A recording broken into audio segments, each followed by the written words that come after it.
Hey guys, Rush Fan here. What we are doing is we're going to fix a pinball machine cabinet that is separated and noticeably chewed up. And what we're going to do is we're going to use fiberglass resin.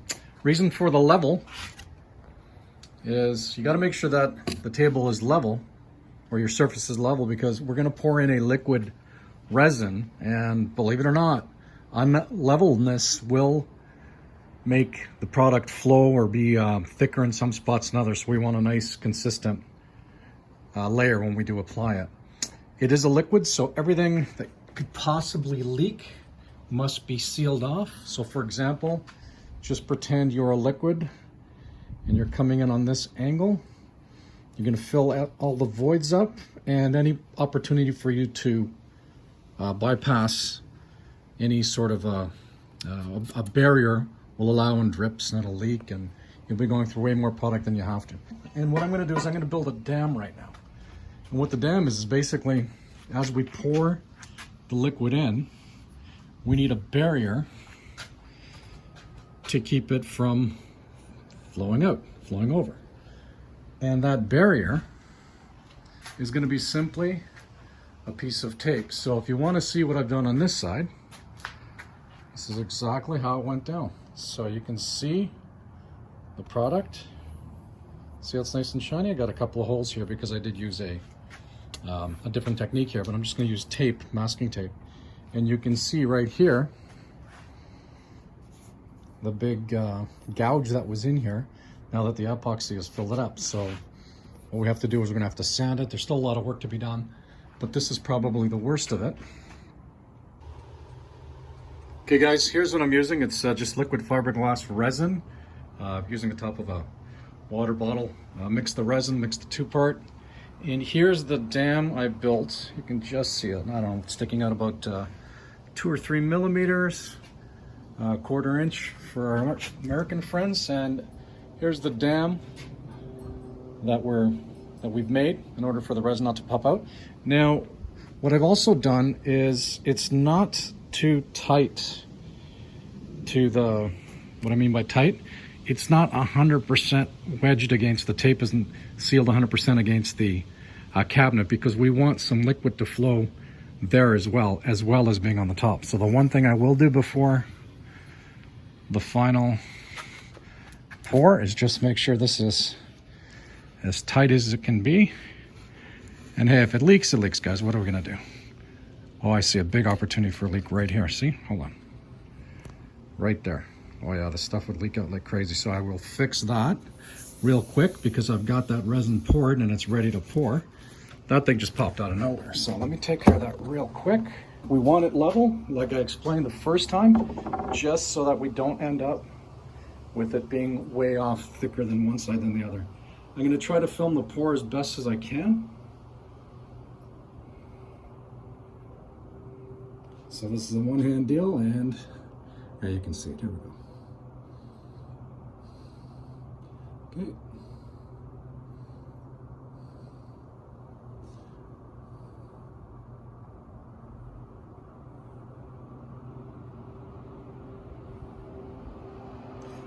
I also have a stir stick in my hand. I'll show it to you in a second.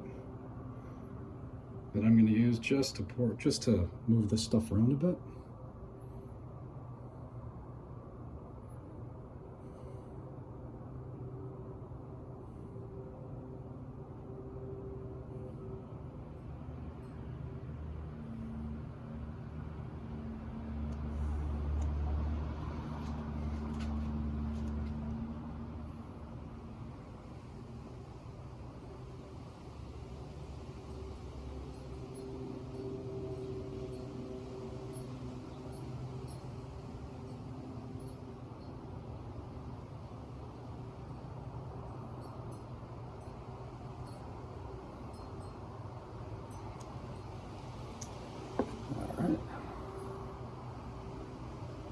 So far, so good.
Okay, I think I am very happy with this.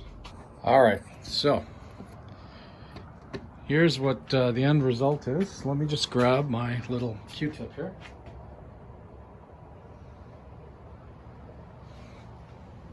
All right. Okay, so with the Q-tip, all I did was just kind of pushed it around. Okay, just to make it a little... This will help when we go to sand this stuff. This is not the easiest stuff to sand, I'll tell you right now, guys. Okay. Just smoothing. Okay. All right, so what you can see is you can see the tape caused the dam.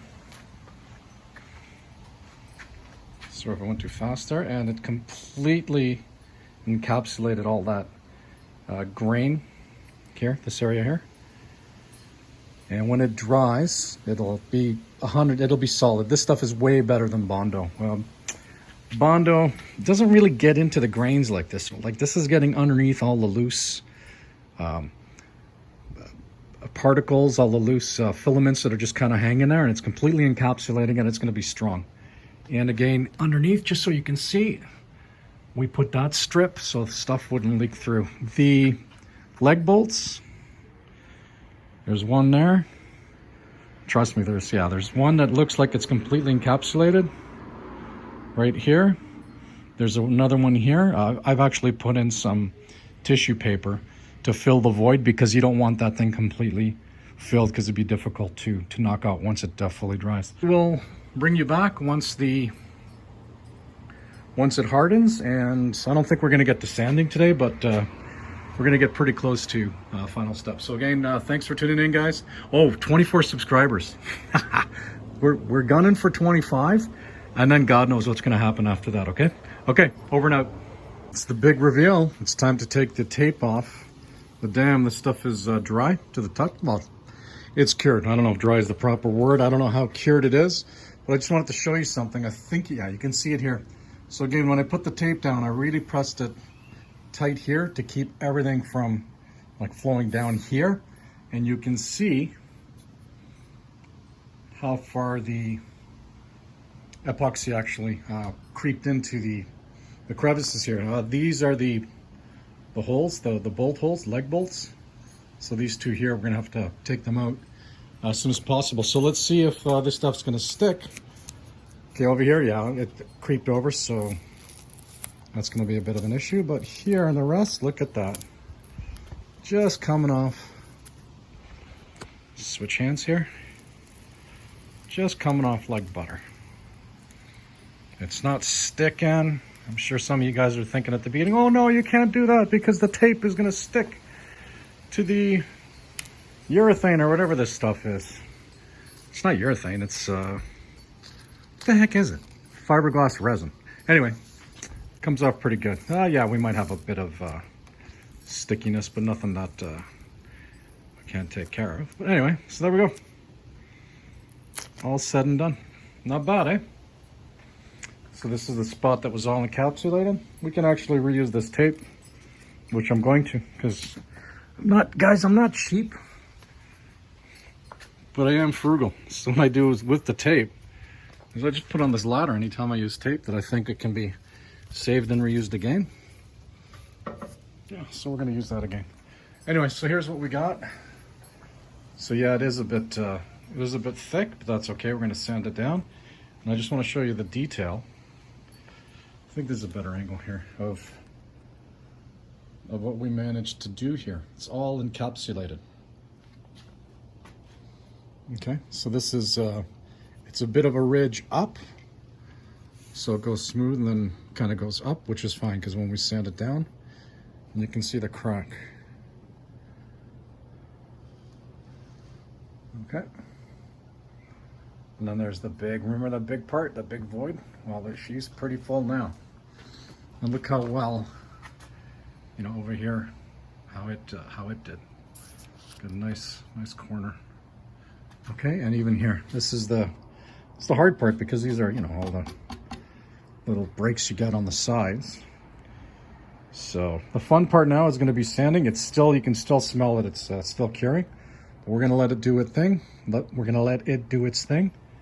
And then once it's done, we're gonna give her a good sanding, get it nice and flush, and hide it, right? So anyway, Rush fan over and out, and we'll talk to you soon.